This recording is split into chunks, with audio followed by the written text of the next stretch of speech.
Nobody has been able to show that there is a law for the average American citizen working day in and day out to pay an income tax. But We the People Foundation for Constitutional Education put a full-page ad in the USA Today on July 7th, 2000.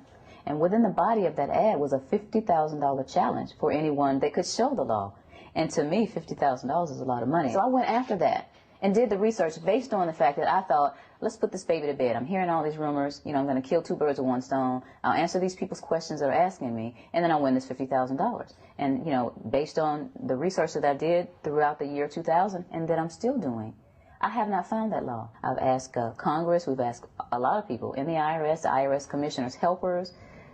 They can't answer, because if they answer, the American people are going to know that this whole thing is a fraud. There is no law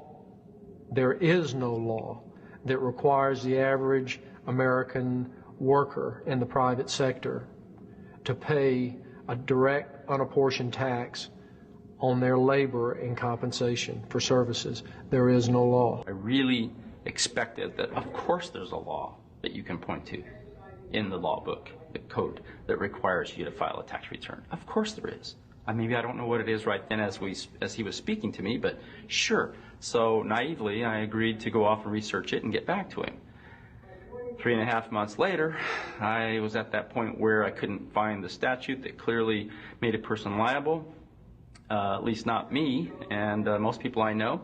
And I had no choice in my mind except to resign. I had to leave the IRS because I presented evidence that I had accumulated indicating that the agency was violating the law and violating people's rights. And I asked the agency for a response to my sincere concerns.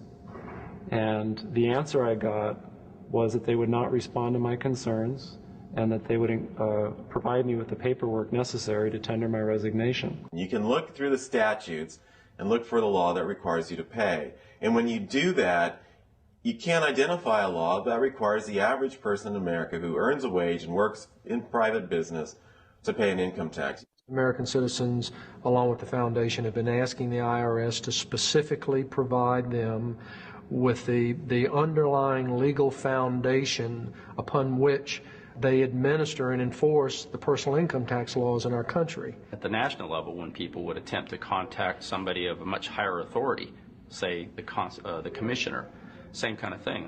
They would get answers that were in effect non-answers. You have to understand that an agency which will unlawfully impose a tax that doesn't exist is not going to care.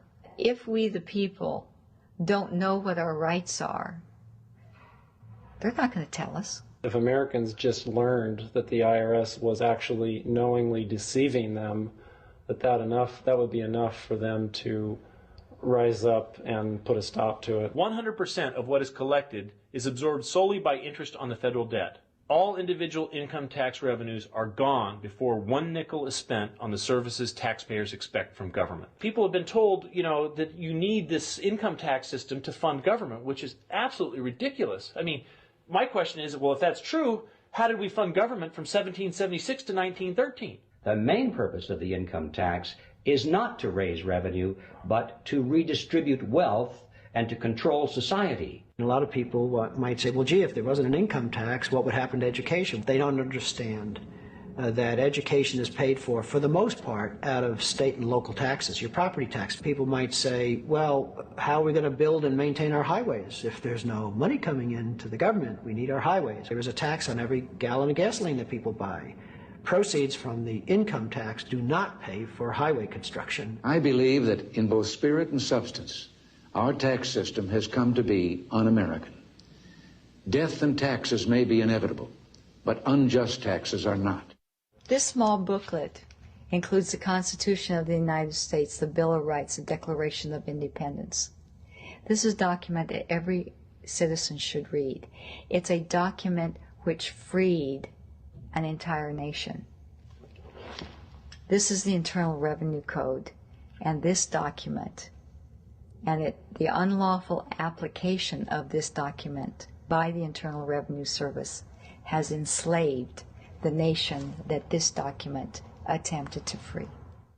There is no law And to date, nobody